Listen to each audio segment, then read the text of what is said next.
Hi, we have been discussing about linear regression, and this is going to be the third and the final part of this series. In the other two parts, we have discussed about straight line equation and then connected this straight line to a linear regression. In this part, we'll be mainly focusing on learning about a iterative algorithm which we call a gradient descent. In all our discussion, we have taken this simple example that we want to learn a function that captures the relationship between people's height and weight. So straight line was able to capture the relationship between 2 points, but when you have more than 2 points, we had to do something approximate, okay? And that's the job of linear regression. So to do that, we learned about certain definitions. One of them is optimization function. So here we actually formulated the optimization problem that we want our theta, which is beta 0 and beta 1, by optimizing this quadratic loss function. Some people call it as error function or optimization function. So that's the general idea. And to learn the gradient descent algorithm, we will require to capture some additional definitions. One of them is estimating gradient or partial gradient with respect to each parameters. This is our error function, and this is the derivative with respect to beta 0, and this is the derivative with respect to beta 1. So before we move to the actual algorithm, we will need to clarify some additional things, and one of them is, if you recall, this is a quadratic function. One of the examples is y equal to x square, and if I plot, it will be a function like this, what we call concave function, because its minimum point is here, it's kind of plateau, okay? So if we do one multiplication before x square, it becomes the reciprocal, okay? So this is a convex counterpart of the concave function, okay? In this case, our objective function is a minimization problem, as we have formulated in the previous slide. And in this case, the optimization problem is a maximization problem, okay? So here we want our algorithm to identify this point, for this case, this point, okay, the top point, okay? Well, and we are taking the convex function as our reference because it will be easier for us to explain certain things, okay? And one of them is what is the general idea of gradient descent, okay? So another thing is, in this case, we call it gradient descent because we want to go down. For this case, we are calling it as gradient ascent because we are trying to catch up or climb the hill, okay? So imagine that you are at point noted as a red circle, okay? And you want to go on top of the mountain, okay? So how do you do that? You take a derivative, and this derivative will give the direction towards which you need to move, okay? So if you look at the map, you will find out that if I move this direction, it is actually saying that you need to move this direction, okay? And if you do one more time, then you see that you are creating step-like movement, okay? So that's the general idea, okay? So you keep doing that and you move in this direction, okay? One thing you may have noticed that the green bar are actually fixed, but the y's are changing, okay? So this we call it as step size or learning rate in the machine learning community, okay? But I guess that you have got the general idea, okay? So you want to reach to the top of the mountain starting from this point. You take the derivative of the function, okay? That will give you which direction you need to move. And then we will explain in the gradient descent algorithm that what additional steps you need to do but you just need to follow that and then track after each movement what is the value of your function. If the value is close to 0, then you know that you are actually hitting the best point or maybe the optimal point. And while doing that, you have a freedom of choosing this step size, that is the green bar, okay? So now the question is, if you take a larger step size, what will be the consequence? So if you take a big step size, then you can see that you will move to this location so that you actually miss the optimal point, okay? Another question. So if you take smaller step size, okay? I think you guys figured this out, that you need to spend more time to reach on the top, okay? So now we will explain the gradient descent algorithm. We have taken previous examples as a 1D problem. So if you have figured this out, here we were explaining in terms of a one-dimensional function, and our parameters are actually two-dimensional because we have two parameters, right? Beta 0 and beta 1, okay? In this case, our solution will be on the bottom of the cone, okay? So you choose a random start point, beta 0, beta 1, and then you fix the learning rate, that is the step size. You estimate the error, okay? And then you estimate the gradient, the partial gradient, and then use this formula, okay?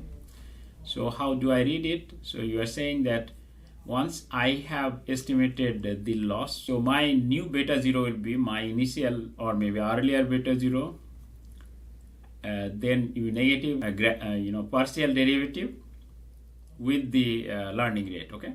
And you do the same for the other parameter, okay? And then you actually go to step 2. That means that you iterate over this as a loop, okay? So what's happening in each iteration, you are actually updating beta 0 and beta 1. So that is the general idea of gradient descent algorithm, okay? So you start with any starting point and then you estimate the loss, because this loss will give you that whether you have reached to a predefined target, right? And then you estimate the gradient, partial gradients, and you update your beta 0 and beta 1 using these two equations. There are a few things as a termination condition. One is that you can just run the algorithm for a fixed number of iterations, or you can search for the expected loss, or you can track that whether your derivative, these derivatives are getting close to 0, okay? One very last thing to discuss on the topic is what you call batch gradient descent. So imagine that you are training a model with 1 billion data points. So for each parameter update, you need to estimate the gradient, and you have to iterate over all the data points, okay? So n number of data points. So this is what we call full gradient, okay? So for each parameter update, you have to estimate the gradient using all 1 billion data points in our example, which is actually very time consuming for certain cases, right? So that's why we have some alternative approaches. For example, batch gradient descent. So here we reduce n with a small n, so we randomly sample data and then use those small n to update these parameters, okay? The other one is stochastic gradient descent. So this is a very extreme case that for each parameter update, you just take one data sample from your data set, okay? So we will see in our notebook presentation that how the performance differ when you actually use batch gradient descent or stochastic gradient descent. So we'll look at a notebook implementation next, but that was the general idea of gradient descent algorithm. In this part, we will be walking you guys through a notebook implementation of the gradient descent algorithm that we have discussed so far. Okay, so I have given the link of this notebook in the description box. Overall, we will have two objectives. One is that we will generate some random data, a single variable, just like the height and weight relationship we have been discussing throughout these lectures. Okay, and then we will perform a gradient descent algorithm and see that how the solution is going to be. Okay, so this notebook is self-explanatory. I have given enough comments, so if you follow, you will get most of the thing. Okay, and if you have any questions, feel free to reach out to me. Okay, so here we have the descriptions that what this notebook does. You load the packages, okay, and then first I wrote a class that will actually generate some random data, okay, for the one-dimensional case. And then this is the class for linear regression with gradient descent learning. And then I have written some utility functions to display data points and models. Okay, so for example, we are generating 100 samples, okay, with the intercept that is beta 0.3 and slope -5. Okay,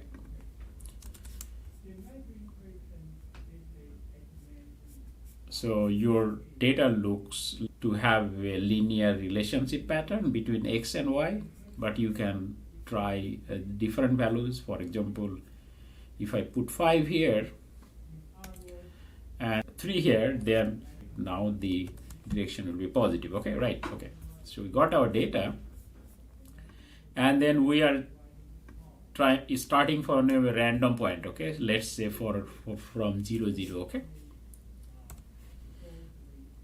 so if you run that, then what happened after second or third iteration, it was able to find the closest solution. Okay, so let's look at, so this is the red model that we started with, and after 99th iteration, you know, like it went to this turquoise solution. Okay, so you can see that you have a very good fit. Okay, and in terms of their values, you see like the 5 and 2.92. Okay, so it's not perfect solution, but it is close enough to be acceptable. Okay, you can try with a different starting point. Let's say I put 10 and then let's say 5. Okay,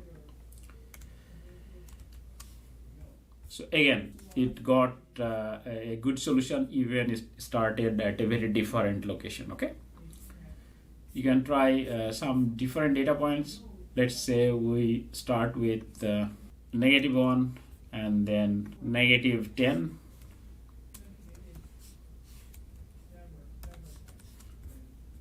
And then, so you see, like even in this case, it was able to find the solution -1 and almost -9.8. Okay. Now we will look how the batch gradient descent is performing. We have implemented a batch gradient descent algorithm as we have explained in the presentation. And here we are using stochastic gradient descent. That means we are using just one data sample per iteration. So if you see that for the full gradient descent, the model was able to find the solution quicker than the batch gradient descent, which is expected because we are not taking the full data at our model training, but eventually it converged to the solution. Okay, you can try by just changing the batch size. Okay, so because that was extreme that we chose 1, so again you can see that it's very close to the original solution. Okay, so in terms of performance, we don't see a big degradation, but it's way faster than the full gradient.